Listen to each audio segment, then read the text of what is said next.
ខ្ញុំបានលើកយកនៅប្រធានបទមួយគឺ Microsoft Word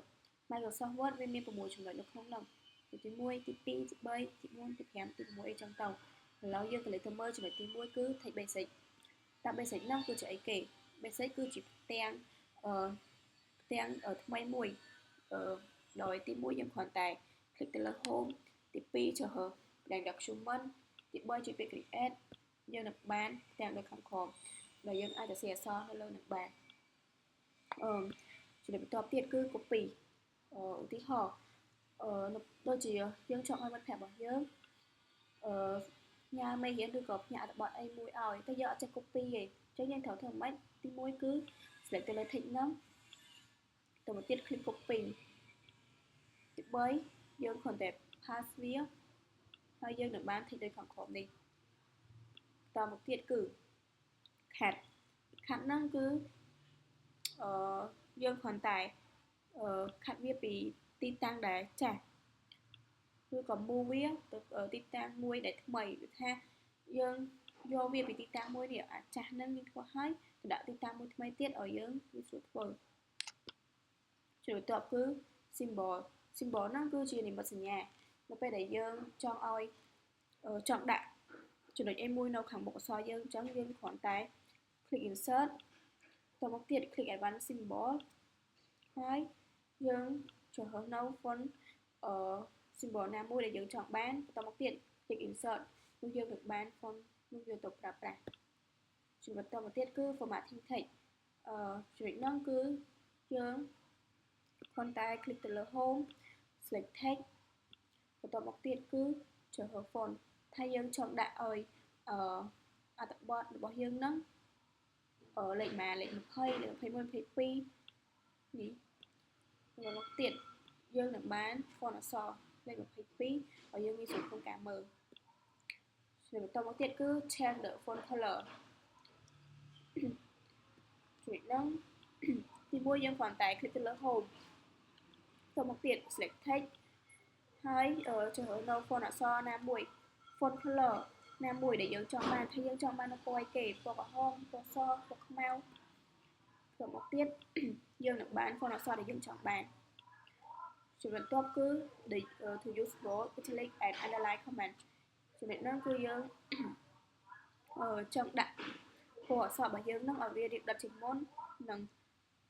ងាយស្រួលមើលយើងគ្រាន់តែ click ទៅលើ home បន្តមកទៀត click bold យើងនឹងបាន text មួយដែលច្បាស់ហើយនឹងងាយស្រួលមកជាងមុននេះបន្តទៀត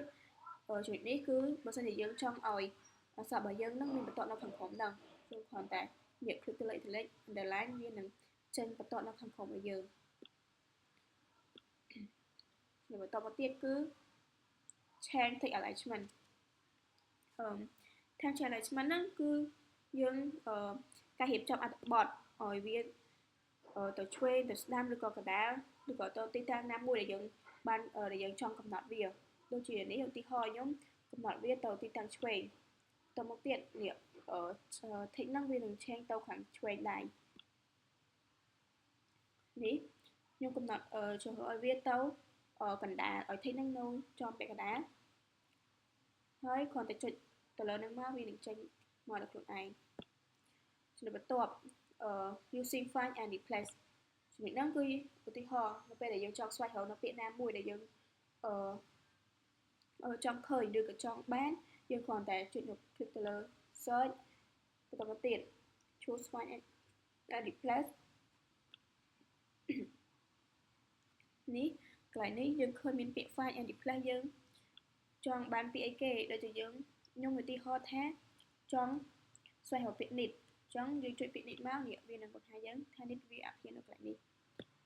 ជាបន្ទាប់គឺ replace និងពាក្យជំនួសពាក្យទីហោ click search តមកទៀតជួសនៅពាក្យ replace អានេះឧទាហរណ៍ខ្ញុំចង់បានreplace វាពីពាក្យ need ហ្នឹងទៅជាពាក្យ one វិញគ្រាន់តែ save មកហើយដាក់ថា replace វានឹងចេញreplace ពីពាក្យ need ទៅជាពាក្យ one ឲ្យយើងចំណុចបន្តមកទៀតគឺ line and paragraph spacing ចំណុចហ្នឹងគឺ cái trong về PK đặt tọt để thay cầm oi tọt tại bọn bây giờ năng vi chữ lọc page mới tao vì us ad vì space vì us ad chúng tao dương thuộc sẽ thay năng máu thì bắt tọt cứ choose line spacing thì dương chọn đại viên hơn cho nên này một chữ số một chữ phèm dương chọn đại mũi nè tại bọn bây giờ năng vì miền phim ghi xuống một cái mở tụi nó viên được tranh được space môi để dương ghi xuống môi trên mốt ở trong ít hay ở tại pageอันนี้จะได้ประกอบคือ fine tuning lining and spacing line and spacing ចំណុចនោះគឺការកែតម្រូវបន្ទាត់យើងចង់ដាក់បន្ទាត់កុំឲ្យវាចង្អៀតគ្នាពេកឬក៏វាច្រឡំគ្នាពេកអញ្ចឹងយើងគ្រាន់តែ click ទៅលើ line spacing option នេះយើងមើលឃើញលើនេះហើយថាមានពាក្យ line spacing យើងគ្រាន់តែចុចទៅលើនឹងមកយើងឈូសពាក្យ exactly បន្តមកទៀតឈូសនៅពាក្យ after ហើយយកលេខ8 HTTP បន្តមកយើងនឹង click ពាក្យ OK តទៅឆ្លៀតបន្តមួយទៀតគឺ list ហ្នឹងគឺគេនិយាយអំពីការដាក់ចំណុចគ្រប់ចំណុចណាមួយនៅខាងមុខអក្សរហើយយើងឲ្យវាអត្ថបទហ្នឹងវាមានវាថា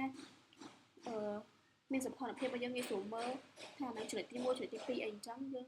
គ្រាន់តែពាក្យ click ទៅលើ bullet មកទី2ទៀតយើងជួ bullet ថាយើងចង់ដាក់bullet ហ្នឹង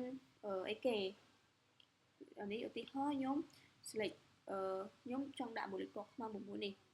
វានឹងចេញមកឲ្យយើងងាយស្រួលក្នុងការមើលជាងមុនឥឡូវបន្តទៅចំណុចមួយទៀតគឺ create a number list ចំណុចហ្នឹងគឺយើងការដាក់លេខនៅខាងមុខអក្សរដូចជាទី1 select ទៅលើ text ទី2យើងថាយើងចង់ដាក់លេខមួយណាលេខ2លេខ1លេខ2ដាក់ ABC ឬក៏ចំណុចរ៉ូម៉ាំងអានេះខ្ញុំជ្រើសរើសលេខ1លេខ2ខ្ញុំទៅវានឹងបានលេខ1ថាគេនិយាយពីគេលេខ2និយាយពីគេលេខ3និយាយពីអីចឹងទៅแล้วយើងតទៅចំណុចបន្ទាប់គឺ to use a symbol as a bullet ចំណុចហ្នឹងគឺគេនិយាយអំពីការប្រើប្រាស់រូបតំណាងហ្នឹងរូប symbol ហ្នឹងធ្វើជាគ្រាប់តូចគឺថាទី1យើងគ្រាន់តែ select ទៅលើ text មកទី2ចូលនៅពាក្យ define នៅ bullet បន្តមកទៀតយើងជួ font winding មកថាយើងចង់បានអីគេនេះមានផ្កាយមានសញ្ញាព្រួយសញ្ញាវងមូលសញ្ញាអីជាច្រើនយើងចង់បានមួយណាយកមួយហ្នឹងទៅមកទៀត click ពី OK អានេះបន្តពីចំណុចមុនទៀតយើងឈូស bullet នឹងមកតមកទៀត click OK វានឹងបានរូបផ្កាយនៅពីមុខអក្សររបស់យើងអាហ្នឹងគឺថាយើងធ្វើ style វាឲ្យវាខ្លាចអីអញ្ចឹងអានេះវានឹងបង្ហាញមកអានេះចំណុចបន្ទាប់គឺ change the bullet color អានេះដូចជាអត់មានអីប្លែកពីមុនទេយើងគ្រាន់តែបដូរ bullet របស់យើងហ្នឹងឲ្យវាមានពណ៌ដូចជាទី1យើង click define នៅ bullet តមកទៀតយើងឈូស font ហើយ click OK តមកទៀតនេះយើងមើលឃើញហើយថាមាន color និង underline យើងឈូស slide ហ្នឹងមកយើងចង់បានពណ៌អីគេពណ៌ខៀវពណ៌ខ្មៅពណ៌សដាក់ពណ៌អីក៏បានដែរតាមចិត្តដែលយើងចង់បានតមកទៀតយើង click OK ហើយbullet ហ្នឹងវានឹងចេញជាពណ៌ខៀវនៅខាងមុខអត្ថបទហ្នឹងហើយចំណុចបន្ទាប់គឺ hyperlink ហ្នឹងគឺជាការភ្ជាប់ការដាក់ link ទៅក្នុងអត្ថបទដោយទី1យើងគ្រាន់តែ click ទៅលើ hyperlink ទី2យើង add link ហើយយើងចង់ដាក់ link ឯគេចូលទៅក្នុងអត្ថបទរបស់យើងតមកទៀត click OK ហើយចំណុចមួយទៀតគឺ editing and removing hyperlink ចំណុចហ្នឹងគឺយើង remove នៅ link នឹងចេញវិញមើលទី1ចុច right click ទៅលើ link នេះមកបន្តមកទៀតនេះចូលនៅពាក្យ hyperlink ដល់ហើយយកពាក្យ remove hyperlink ហើយលាងវានឹង remove ខ្លួនឯងអរគុណ